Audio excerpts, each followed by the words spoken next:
في الأكوان والقدر سبحان من أظهر التوحيد للبشر الله أكبر في الأكوان.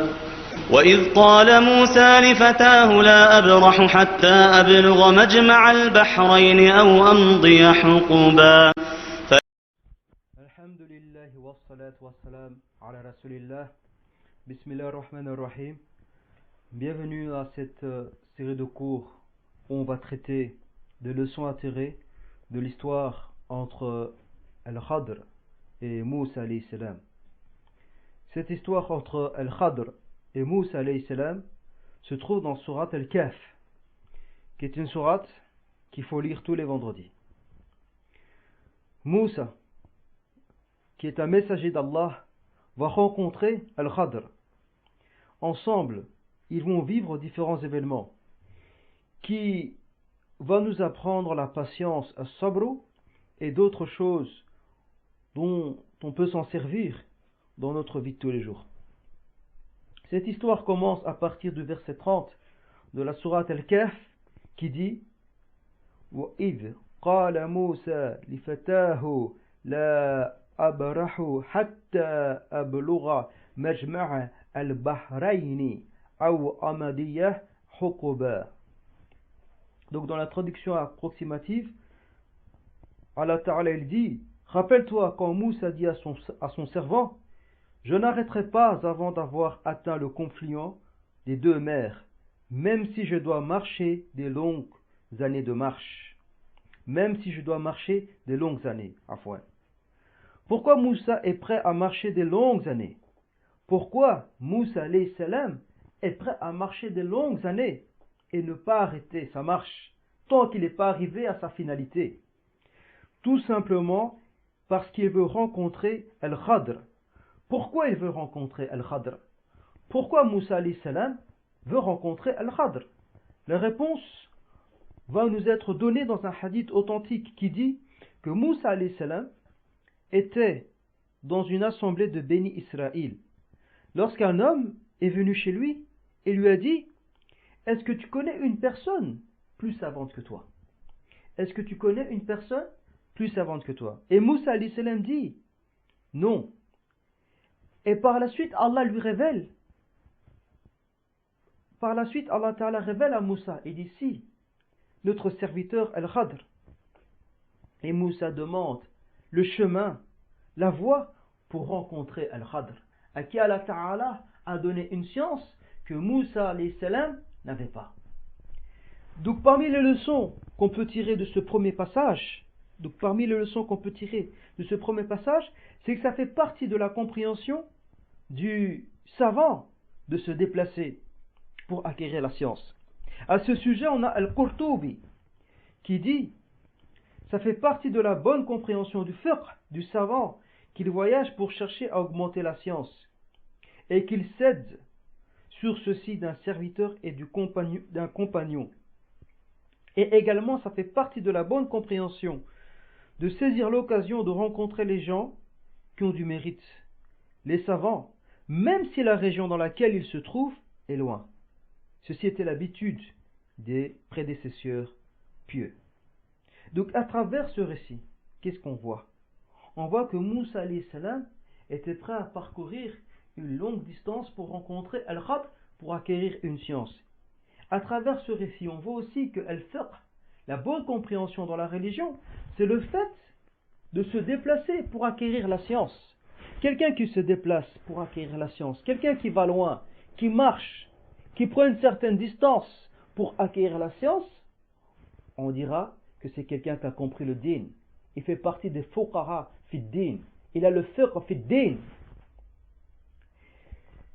Et il nous a été rapporté par Al-Bukhari que Jabir ibn Abdullah a voyagé une distance qui vaut plus de 1 mois de marche, donc qui vaut plus ou moins 1 mois de marche, vers Abdullah ibn Anis pour un hadith.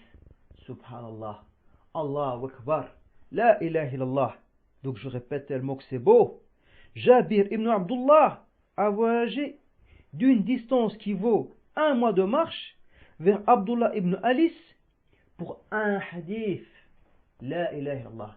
Donc les salafs voyageaient d'une distance de un mois de marche pour un hadith, pour acquérir un hadith.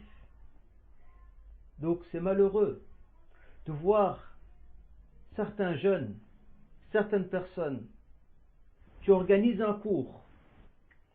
Il y a un rappel qui se fait, qui sera profitable, Inch'Allah, parce que tout ce qui parle d'Allah Ta'ala est profitable.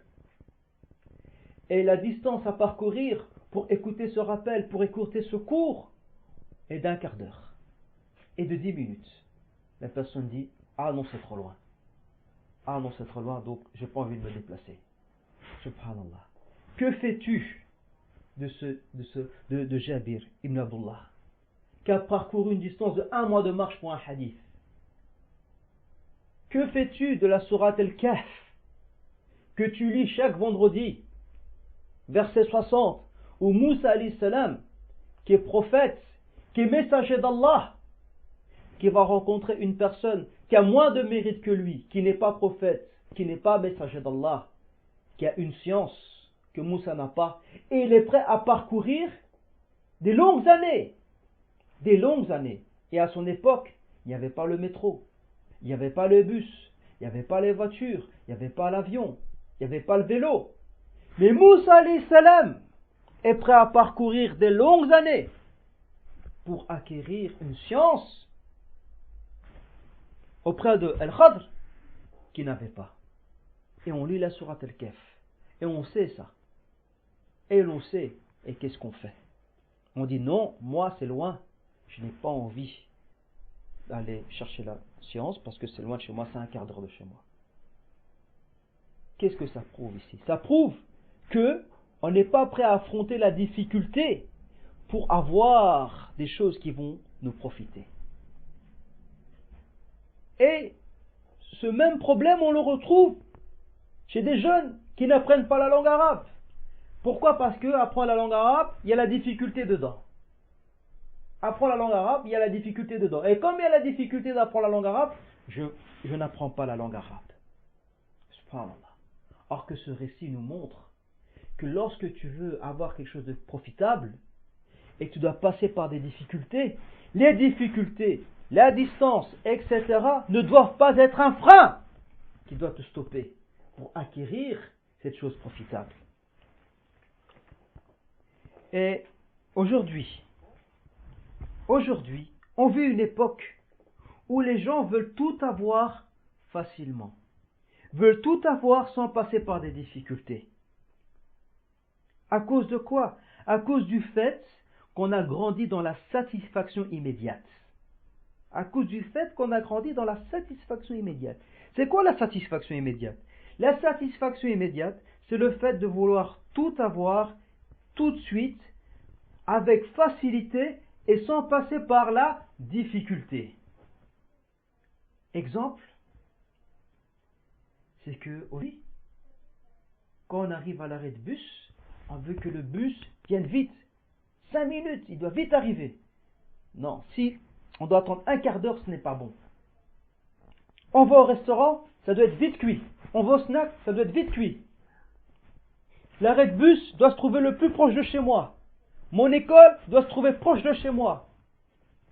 Je vais avoir un diplôme sans trop étudier. Ça s'appelle tout vouloir. Ça s'appelle, avoir tout vite. La satisfaction a grandi là-dedans. Or que dans l'islam, al-ajar, la récompense, elle est dans la difficulté. C'est pour ça que le prophète sallallahu alayhi wa sallam nous a montré que celui qui lit le Coran avec difficulté, il a plus de hasanat que celui qui lit le Coran avec facilité. Et ce problème de vouloir tout avoir avec cette facilité s'est propagé chez certains musulmans aujourd'hui dans leur ambition d'avoir un État islamique. Certains musulmans veulent avoir un État islamique sans passer par la difficulté. Ils veulent avoir un État islamique très vite,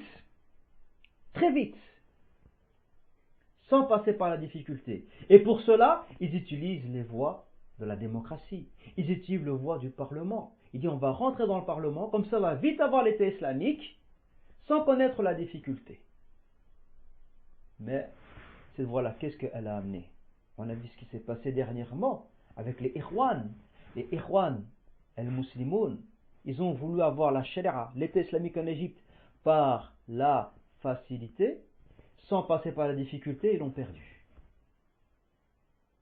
Et il a bien raison, le Cheikh Omar. Le Cheikh Omar, qu'est-ce qu'il a dit, le Cheikh Omar? Il a dit, ce qui est acquis par la facilité est perdu facilement. Et ce qui est acquis par la difficulté est perdu. Comment dire? C'est acquis, excusez-moi, ce qui est acquis par la facilité, on le perd facilement. Ce qui est acquis par la difficulté, il y aura beaucoup de difficultés, ça sera difficile qu'on le perde. Comme les Ikhwan musulmans, ils ont voulu avoir l'État islamique, mettre Sharia par la voie de la facilité, et un an après, ils l'ont perdu facilement. Ils l'ont perdu facilement. Après un an, ils l'ont perdu facilement. Trouve bien la parole du Cheikh Omar. Quand tu vas voir quelque chose par la facilité, mais tu la perds facilement. Tandis que quand tu as quelque chose par la difficulté, tu as eu quelque chose par la difficulté, mais tu auras difficile à le perdre, car tu sais tous les sacrifices que tu as dû faire. Il y a eu des morts, il y a eu des gens qui sont morts, tu as sué, tu as dû passer par des choses très difficiles pour avoir ce que tu as voulu avoir. Et le jour où on voudra te le prendre, on aura difficile à te le prendre, car tu connais la valeur de la chose dont tu possèdes. Pourquoi tu connais sa valeur? Pourquoi tu connais sa valeur? Parce que il y a eu une difficulté à l'avoir. Et fuir la difficulté a des grandes conséquences, notamment dans la aqida. Parmi les conséquences qu'elle a dans la aqida, c'est qu'elle diminue la confiance en Allah. Pourquoi? Parce que la personne, elle voit la difficulté pour acquérir une chose qui va le profiter comme un mur infranchissable. Comme il le voit comme un mur infranchissable, sa confiance en Allah diminue. Et il n'invoque plus Allah Azza wa Jal pour l'aider à franchir ces difficultés. Pourtant, Allah Ta'ala dans le Coran, qu'est-ce qu'il dit? Il dit à côté de la difficulté, il y a la facilité. À côté de la difficulté, il y a la facilité. Et le prophète sallallahu alayhi wa sallam nous enseigne, dans une dua, dans une invocation, d'invoquer Allah Azza wa Jal lorsque une chose elle est difficile pour qu'il la facilite. Et celui, à chaque fois qu'il rencontre une difficulté, il évite, ça va diminuer sa confiance en Allah. Et il n'invoquera pas Allah Azza wa Jal. Et le fait qu'il ne va pas invoquer Allah Ta'ala, ça aura une conséquence dans sa aqida. Combien de frères ne veulent pas faire la hijra? Et quand on leur dit, pourquoi tu ne fais pas la hijra? Non, parce que dans la hijra, il y a des difficultés, je ne vais pas manger comme je mange en Occident, je ne vais pas vivre comme je vais vivre en Occident. Et à cause de cela, il ne fait pas hijra. Pourquoi? Car il y a la difficulté dedans. On va terminer ce cours en citant deux moyens qui nous aident à affronter les difficultés par lesquelles on doit passer pour acquérir quelque chose qui va nous profiter. Premièrement, il faut évaluer ce qu'on va gagner en affrontant ces difficultés par lesquelles on doit passer pour avoir ce qui va nous profiter. Quand tu affrontes une difficulté, qu'est-ce que tu gagnes? Tu gagnes la confiance en Allah. Si tu invoques Allah Azza wa Jal pour qu'il t'aide à retirer ces difficultés-là, qu'est-ce que tu gagnes également? Tu gagnes une récompense, un grand ajar. Tu gagnes une proximité avec Allah Ta'ala. Tu gagnes l'amour d'Allah Ta'ala. Tu gagnes la patience, as-sabru. Tu gagnes la multiplication des hasanats. Car lorsque tu es éprouvé à cause d'une difficulté que tu dois affronter pour acquérir un profit, il y a la patience. Il y a la patience qui arrive. Il y a la patience qui est là. Et quand tu patientes et que tu fais une action, l'action elle vaut double, comme Allah Ta'ala nous a informé dans le Coran. Donc, il y a aussi le fait, dans l'aisance, s'exercer à vivre certaines difficultés, comme le fait de jeûner, surtout quand il fait chaud. Et les salafs, ils aimaient bien jeûner lorsqu'il faisait très chaud. Parce que jeûner quand il fait chaud, il y a une difficulté en plus du jeûne. Et le fait qu'il y ait une difficulté en plus du jeûne rend cette action encore beaucoup plus profitable, dans le sens que cette action faite dans une forte chaleur, faite dans une difficulté énorme, augmente les hasanats, augmente la proximité vis-à-vis d'Allah Azza wa Jalla. S'habituer à dormir sur le sol, faire des ablutions avec de l'eau froide, et aussi résister contre les tentations. Barakallahu fikum, alhamdulillah, wassalatu wassalam ala rasulillah.